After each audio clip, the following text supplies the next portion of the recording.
What do you think about when you picture a farm? You might picture big green pastures or a farmer taking care of his cows or his chickens. But what if I told you that this actually isn't what most farms look like nowadays? Uh, Claire Roberson wrote an article in animalequality.org talking about factory farms in 2025, and this article states that 99% of farmed animals in the United States are actually in factory farms and not these local or traditional farms. My name is Austin Capps, and I've been passionate about researching about factory farms ever since my sister told me about it. You and I'm sure, and most people in the world love and care about animals, so nobody wants to see them suffer. This is why factory farming must end. Factory farming contributes to the unethical treatment of animals, and it also contributes to a negative impact on both the environmental health and human health in our society. So today I'm going to be talking about what factory farming is, the history behind it, and really why it's so controversial and really bad, and how we can solve this. So first, let's just talk about what factory farming is. So Neha Chowdhury wrote in an article in 2025 on harvestharmony.com. She states that factory farming is a large-scale industrial farming that puts thousands of animals into confined spaces in order to maximize the amount of product while minimizing cost.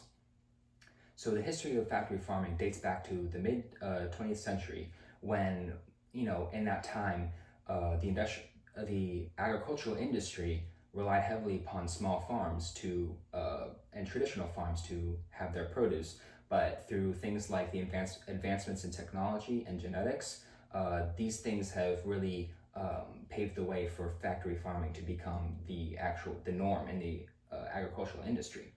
Now that we've talked about what factory farming is, let's talk about the actual consequences of factory farming.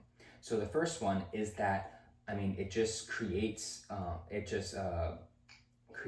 a unethical treatment of the animals in these factory farms. So the Humane League published an article in 2022 talking about factory farming and why it's a problem. And in that article, they gave some actual examples of how animals are really treated in these factory farms.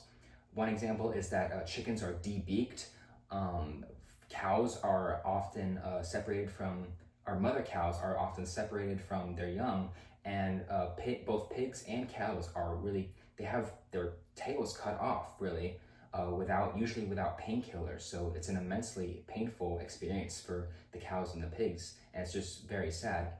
And so the last thing that this article brings up is that the very foundation of factory farming is that they keep all of these animals in a very confined space, and these animals should be out in grass and the sun, but most of these animals are raised their entire lives indoors in confined spaces. It's very sad.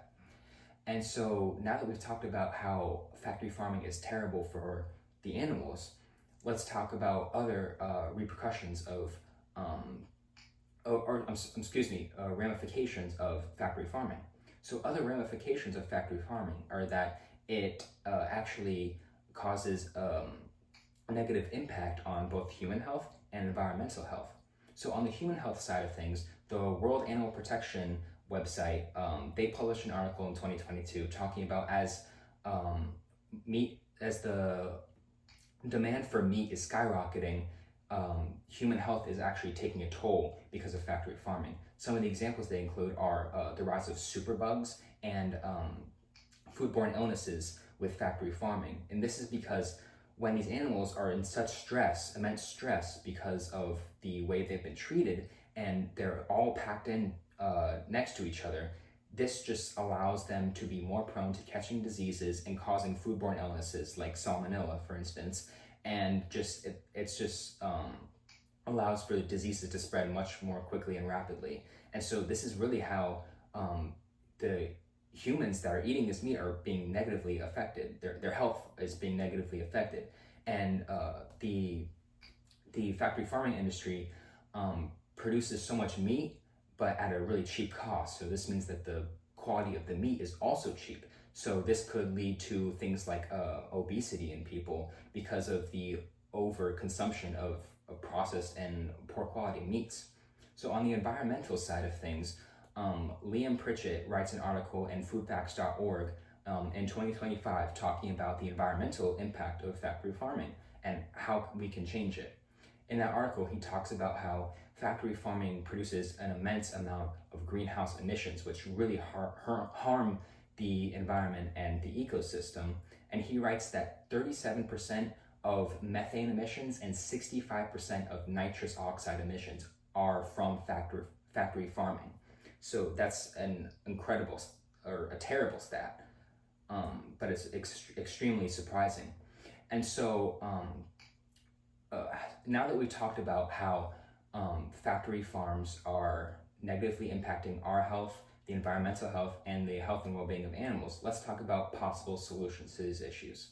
So what you can do to help end factory farming is through your donations, your spending, and your diet habits. What I mean by this is that through donating to organizations that help end factory farming and meat overconsumption of meat, and by buying from locally sourced and humane farms, you are actively contributing against factory farms and boycotting them because you're cutting into their profits, which is really why it's implemented, because factory farming is used to maximize profit. You can even do something such as start maybe a vegetarian or a vegan diet to limit your meat consumption. So now that we talked about how you can help, let's talk about some possible ways that you can also help. So Liam Pritchett, in that same article that I talked about earlier, he talks about things like a meat-free Monday and one meal a day are both movements that contribute to less meat consumption on the whole and are really contributing to significant results in both the health of humans and the planet, really. Now let's talk about some potential counter arguments to why factory farming is so bad. So someone might say that, oh, factory farming isn't so bad. It produces a high amount of food and it keeps the prices down. And to that, I would say, while it's true that it produces a high amount of food and it keeps the prices down, this means that the quality of the meat is really poor. So this means that people's health is getting negatively impacted if they're eating this poor quality meat. Neha Chaudhary, from the article I mentioned earlier, she states that for the lowering of prices, it's actually hurting and making it difficult for local farmers and humane and traditional farmers to make a profit because they just can't compete with those low prices that factory farming produces. Now that we've talked about that, let's now talk about, let's contrast how the negative impact of factory farming is and how the positive impact of implementing these solutions are. So implementing these solutions will ensure that there will be less factory farming, our air will be cleaner that we breathe, and our overall health will be better because we're not eating all of these cheap foods.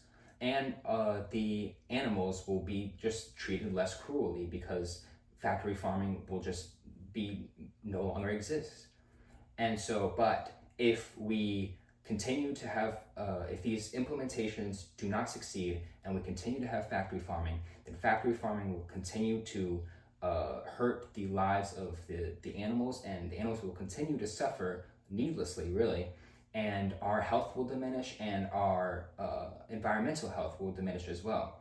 So this is why it's important that we end factory farming, because our air quality will be way worse if we do not implement these solutions. But if we do implement these solutions, then really everyone's well-being will be better because our environment will be better, our human health will be better, and our animal health will be better. If I can leave you off with one final thing, I would say that please donate to your local sourced farms or your humane farms, or even maybe adopt an alternative diet to limit your meat consumption to really make a dent into factory farming. So let's go over what we talked about today.